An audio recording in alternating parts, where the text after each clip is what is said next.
After the sudden death of her husband, 50-year-old Linda Carter tried to hold her life together in their quiet Los Angeles home, never expecting that her stepson Ethan, now a grown, mysterious 20-year-old university student, would become the center of a storm she wasn't prepared for. He had returned home for summer break, silent and distant, until one afternoon during a shopping trip. As he tried on a fitted blue shirt she had chosen for him, their eyes locked in a moment that lasted too long and said too much, and from that day, the air between them began to thicken with unspoken tension. At home, Linda tried to distract herself with chores, but Ethan's eyes followed her. His presence filled the spaces her late husband once did, and one night, past midnight, during a thunderstorm that cut the power and soaked the world in silence, Ethan stood at her bedroom door, trembling, whispering he was scared and couldn't sleep. When she let him in, telling herself it was innocent, he lay beside her and reached for her hand, confessing in a broken voice that he had hidden something for too long, that he didn't see her as just a stepmother, that he felt something deeper, more confusing, more dangerous. Linda froze, torn between fear, guilt, and a heart that hadn't been touched in years. But before she could speak, he gently kissed her hand, then her cheek, then stopped as if waiting for permission from a world that would never give it. Her silence was enough, and what followed was a night neither of them could ever forget, where grief and love blurred, where boundaries twisted in the dark like smoke. But come morning, Ethan was gone, leaving behind only a letter on the kitchen table, apologizing for the line he crossed, promising to return when he understood what he had become, and Linda, holding the letter with shaking hands, realized the thing that terrified her the most was not what happened that night, but how much she wanted it to happen again. 3 months passed after that haunting summer night, and Linda Carter lived every day as if suspended in time, replaying the memory of Ethan's trembling hand on hers, the warmth of his breath when he whispered that forbidden truth, and the silence that followed his departure, which screamed louder than any confession ever could.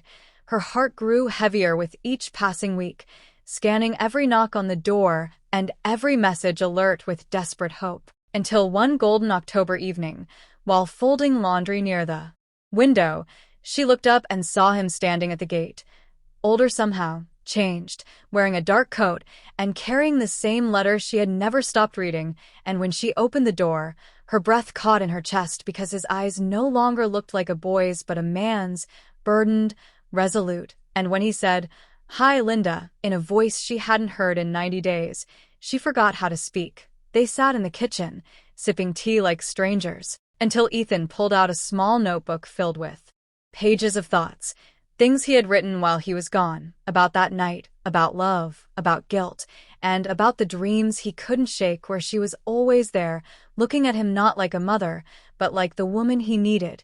Linda tried to resist, reminding him, and herself, that what happened had been a moment of grief, of confusion, of emotional collapse, but he leaned in and said, "You felt it too. Don't lie." And with tears burning her eyes, she admitted the truth she had buried deep, that she hadn't slept peacefully since he left, that her heart had betrayed her, that every time she looked at the bed, she remembered how it felt to matter again. The storm outside began again, like the one that night, and this time when he touched her hand, she didn't pull away but closed her eyes, letting go of every rule, every judgment, every echo of right and wrong. And in the darkness of the living room, lit only by flickering candles, they held each other in a silence so thick it nearly drowned the clock ticking in the background. Ethan whispered, "I don't want to be your mistake." And Linda replied, voice breaking, "You never were." And in that moment, everything they were became everything they weren't supposed to be, but somehow still were. Yet, the next morning, as the sun rose and reality returned with its cold breath, Linda stood alone at the window again, Ethan gone once more, leaving behind a note that read, "I love you too much to destroy you. One day, I hope the world lets us be who we are. But until then, this will be the night I never forget." And as she pressed the note to her chest, watching the leaves fall like memories outside, Linda realized that some love stories don't end in togetherness, but in silence, longing, and the kind of ache that never fully fades. 2 years passed in silence. Linda often sat by the window, holding the old letters Ethan had left behind. She never heard from him again. Not a call, not a message, just the memory of his touch, his words, and that night that had changed everything. Until one snowy morning, a simple brown envelope arrived. No return address. Inside it was a photo of Ethan, older, standing near the Pacific Ocean, and a letter that read, "If you're reading this, then I've finally accepted that love like ours never truly fades. I've lived in silence, writing the story we never got to finish. But you were in every word." Enclosed was a manuscript, a novel called The Quiet Storm. Ethan had written their story, hidden in fiction, where no one would judge. He poured every emotion onto the pages, confession, heartbreak, longing. In his final words, he wrote, "If the world won't let us be, then let them read about what it means to love someone you were never meant to. You are the only truth I've ever known." Linda closed the manuscript with trembling hands, whispering his name. She walked to the beach, where they had once stood together. Waves crashed gently. The sky turned gold. And then, as if the world listened, a shadow appeared through the mist, tall, familiar. Ethan. He didn't speak.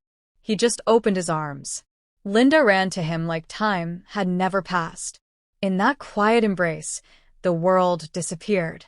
Not every love story is accepted, but some are too real to be erased. For Linda and Ethan, the world never allowed their love, but in their hearts, they never stopped living it.